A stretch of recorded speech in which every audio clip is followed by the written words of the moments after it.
मुख्यमंत्रीपदासाठी फडणवीसांचं नाव निश्चित झाल्याची सूत्रांची माहिती आहे। शहांसोबत राज्यातल्या तिन्ही प्रमुख नेत्यांसोबत बैठक होणार आहे आणि त्यानंतर मुख्यमंत्रीपदी कोण याचं नाव जाहीर होणार आहे। महायुतीत मुख्यमंत्रीपदासाठी फडणवीसांचं नाव निश्चित, सूत्रांची माहिती। 232चा आकडा गाठत महायुतीला महाराष्ट्रात स्पष्ट बहुमत मिळालंय, तर 132चा आकडा गाठणाऱ्या भाजपचे प्रमुख नेते देवेंद्र फडणवीसांचं नाव मुख्यमंत्रीपदासाठी निश्चित झाल्याची सूत्रांची माहिती आहे। मुख्यमंत्रीपदासाठी महायुतीमध्ये फडणवीसांना वाढता पाठिंबा दिसतोय। नवनिर्वाचित 5 अपक्ष आमदारांनी भाजपला पाठिंबा दर्शवलाय। रत्नाकर गुट्टे, विनय कोरे, अशोकराव माने, रवी राणा, शिवाजी पाटील यांनी पाठिंबा दिलाय। 5 अपक्ष आमदारांनी मुख्यमंत्री म्हणून फडणवीसांच्या नावाला पसंती दिली आहे। 5 आमदारांच्या पाठिंब्यामुळे भाजपची संख्या आता 137 वर पोहोचली आहे। सर्वात पॉप्युलर असे नेते आहेत, सर्वात चाहते असे नेते आहेत।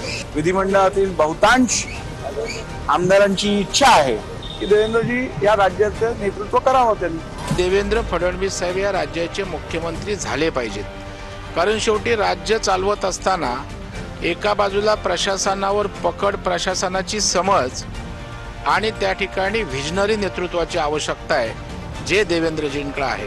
आमचे सगळ्यांचे नेते आदरणीय देवेंद्र फडणवीस साहेब यांना खऱ्या अर्थानं येणाऱ्या काळामध्ये भावी मुख्यमंत्री म्हणून आणि मुख्यमंत्री झाले पाहिजे आणि होणार पण आहे। राष्ट्रवादीने आपला नेता निवडला, रात्री शिवसेनेने आपला नेता निवडला आणि भारतीय जनता पार्टी सुद्धा लवकरच विधिमंडळ पक्षाची बैठक भरून नेत्याची निवड करेल।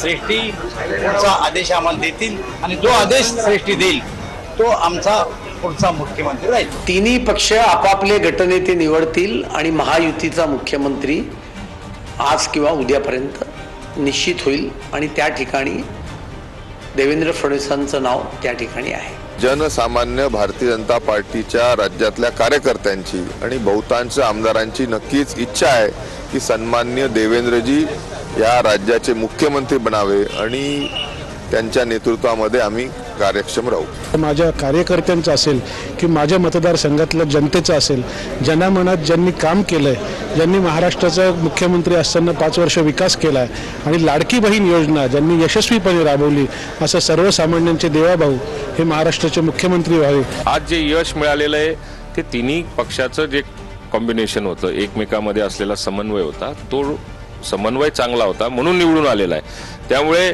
फडणवीस साहेब जर का राज्याचे मुख्यमंत्री होत असेल तर आम्हाला वाईट वाटण्याचं कारणच आनंदच आहे। अजितदादा पवार यांनी काल त्यांच्या बैठकीमध्ये देवेंद्र फडणवीस यांना पाठिंबा दिलेला आहे, कारण त्यांच्या जागा 132 आलेल्या आहेत। या एवढ्या जागा आलेल्या असल्यामुळं आणि बीजेपीतल्या तमाम लोकांचा आग्रह आहे की ते देवेंद्र फडणवीस झाले पाहिजे।